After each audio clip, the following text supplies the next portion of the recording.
listening to them, and also helping to encourage people to go back to their own source and their own center.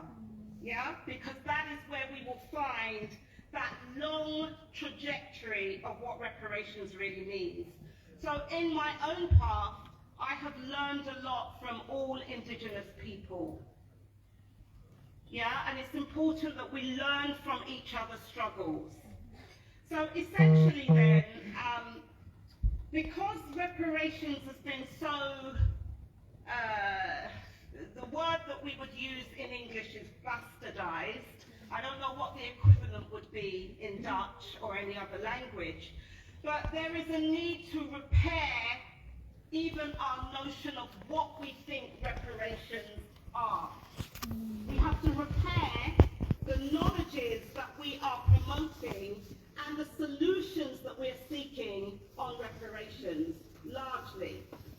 And there's an Indigenous American scholar called Professor Rebecca Sosi, and she talks about the need to repair reparations. And she points out that for Indigenous peoples of Abya Yala, the framework for understanding the role of reparations for such people must be intercultural. It must also be intergenerational.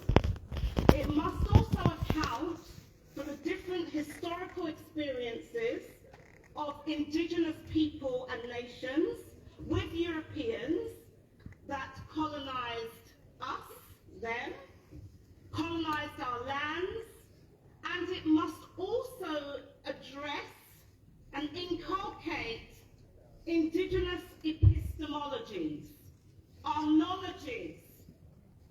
And I feel so thankful to be in a gathering with such distinguished people like our Chief Dada that we've just heard from.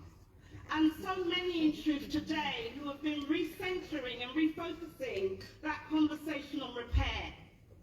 That repair that needs to happen first and foremost with our mother, our Earth Mother. That is to repair this breach, this separation, that we have to stop that separation. Yeah? And if we don't do that, as I said, we'll be heading for extinction. And this isn't because a movement in 2018 in England started called Extinction Rebellion. This is something our people have been talking about for centuries, have been warning us, warning the world about what happens when we allow that Wetiko spirit, yeah, that cannibalizing spirit that has to eat up everything and devour everything and make everything in nature a commodity to be bought and sold. And everybody who stands in the way of that commodification then becomes a threat and their lives imperiled.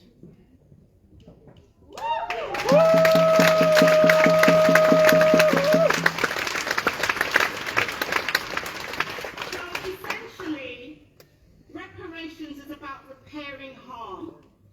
But first of all, before we can repair the harm, we have to stop the harm. Yeah, and to all of today, we have been hearing not only about the resistance to the harm, but we've been hearing about what that harm is and how it continues. It's this many-headed hydra that has this insatiable desire and keeps on metamorphosizing itself into another global system. And so we have to be courageous enough, and that's what I'm calling on all of you here, all of you earth protectors, defenders of life, guardians of the forest, freedom fighters, wisdom keepers. You have to be at the forefront of this global remembering that is happening, this process of coming back together again. language and who live that reality, actually unifying our own power base. Because reparations are not something that someone gives you. Reparations is something that we must do. We must be that change that we desire to see and be in the world. And it's through that process that we then are able to catalyze other peoples of conscience around the world who are looking to us, looking to you as Indigenous people to show the way again. So rather than us now resign ourselves to a world that is not of our creation, we have to go back to that path that all our people were on prior to colonization. That path of returning to our source and of actually instituting values and principles by which we should be governing ourselves. So reparations are necessary because colonization continues. Settler colonialism continues. Land dispossession continues. Genocide continues. Ecocide continues. That is why reparations are necessary. And reparations are becoming that clarion call of the majority of humanity. We, the global majority, not the global minority, that is causing this harm.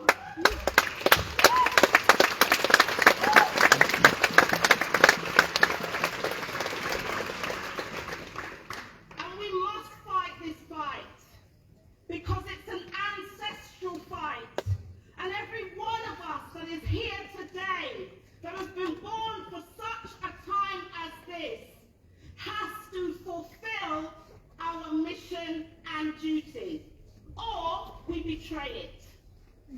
And let us not be betrayers and desecrators of our people's memory and our people's resistance struggles.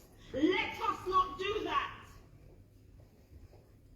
So we carry that intergenerational trauma. We carry that transgenerational epigenetic inheritance. But that inheritance is not just one of trauma. It's also that one of resilience and resistance. And that carries within it, in our DNA, a knowledge of who we should be, but also what we must do.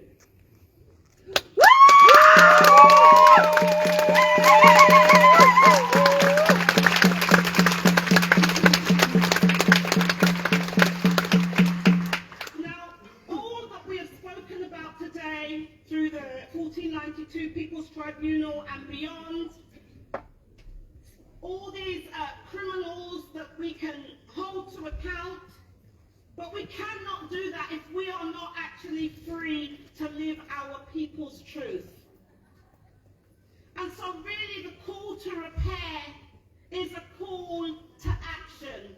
It is a call for us to be the change. It is a call for us to build our people's power so that we can not only make the world and remake the world, but we can also take back everything that continues to be stolen from us, extracted from the bowels of our Mother Earth, and deprive us of the necessary tools and resources that we need to live and to sustain ourselves into the future as a people that are past, present, and future at the same time.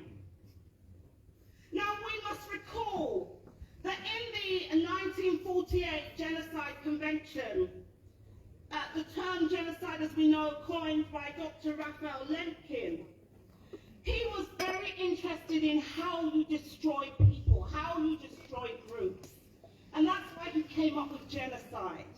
But most people have a very restricted notion of what genocide is.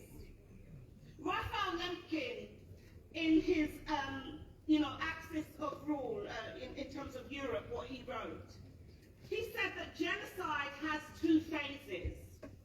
One, the destruction of the national pattern of the oppressed group, meaning the institutions that we need to continue ourselves. Our institutions are economies, our healthcare institutions, our governance institutions, our family institutions, how we sustain ourselves into the future. Now, the other aspect of genocide is the imposition of the national pattern of the oppressor. Yeah? The oppressor's way of thinking, seeing, being, and doing, and living in the world. And their value system that lives on in us, that we have to stamp out first and foremost. Because it is then that other people in the world will also wake up to their own historic mission and duty. And this includes the children of the colonizers as well. Yeah? So we have to eradicate all those values that we have internalized in many of our home countries. And when I look at it, I think, coming from the UK, being born in the UK, not coming from there, come from Africa, but recognizing this little small island called the United Kingdom that at one point colonized 3/4 of planet Earth. And if we look at all of us in this room, I know Britain had a hand in it somewhere, amongst the European family of nations, right? The elites, of course. So imagine now when we turn that system on its head, when we are courageous enough to stand up, and yes, we are losing people, but we are going to leave this earth anyway. The question is, how do we choose to live? And what do we want to be remembered for? And what do we want to be our legacy? Because when one of us goes, we know they go into the realm of the ancestors to continue to fight and prepare the next generation of warriors to come.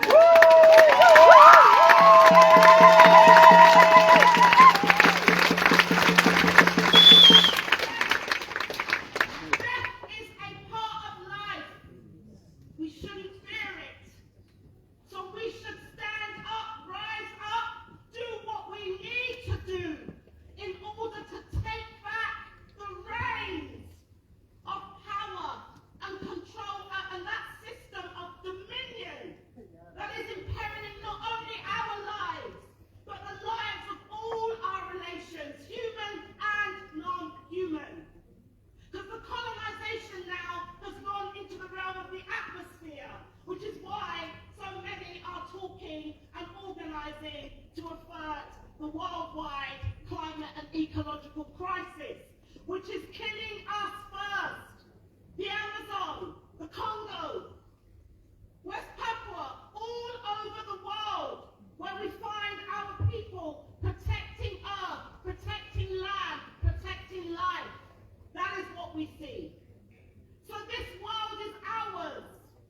And reparations is about taking back our world. It's not about someone giving us some money so that they can pay us off for despoiling our mother, for raping our mother.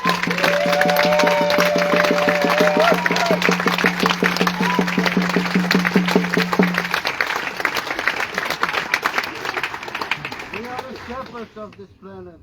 So reparations, in some of the thinking of some of my African teachers, leaders and guides, Professor Malena Karenga argues that reparations is a process of the repairing and the remaking of a people who are in the process and practice of repairing, renewing, and remaking the world.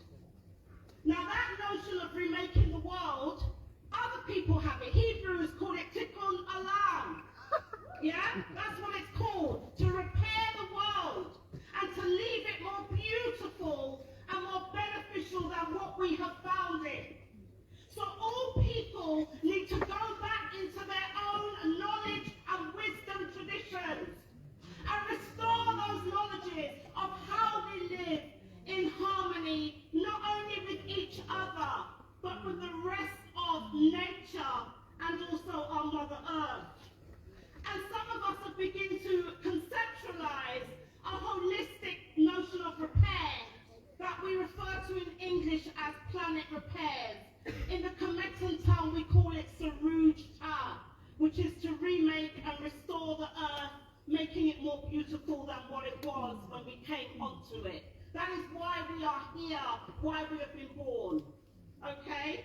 And this notion of planet repairs is this nexus between reparatory justice, environmental justice, and cognitive justice.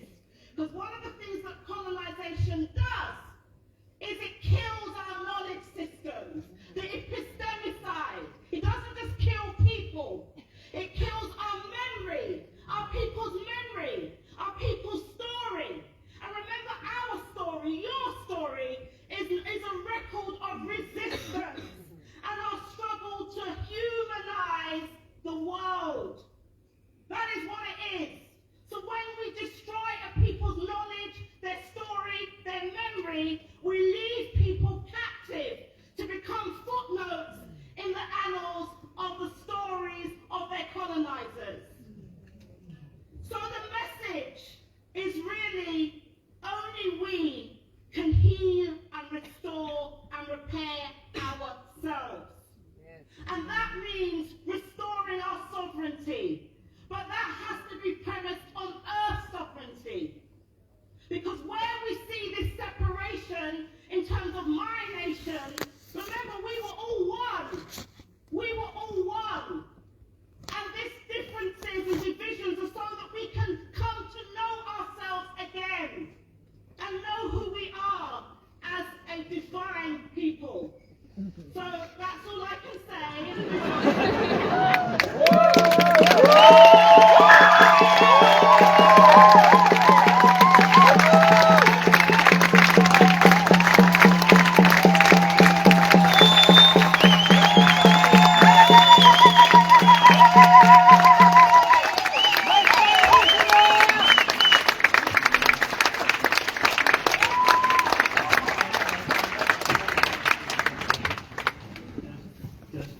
Yes, there you go. Thank you so much, Esther Stamford, Jose, for the powerful words and call to action.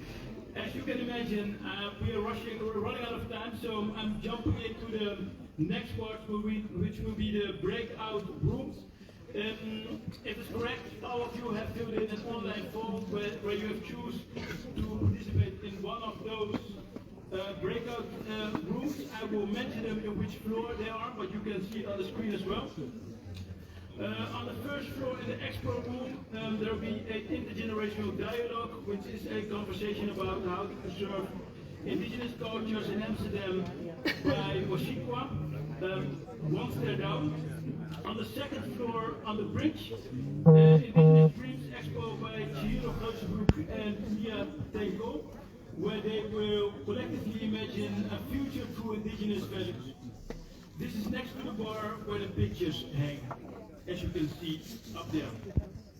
On the second floor, also in the meeting room, will be the international solidarity circles, where different indigenous diaspora from the Moluccan Philippines and West Papua, but also the advance about Shell in Nigeria, Chief Dada and Esther Stamford Jose will be there too.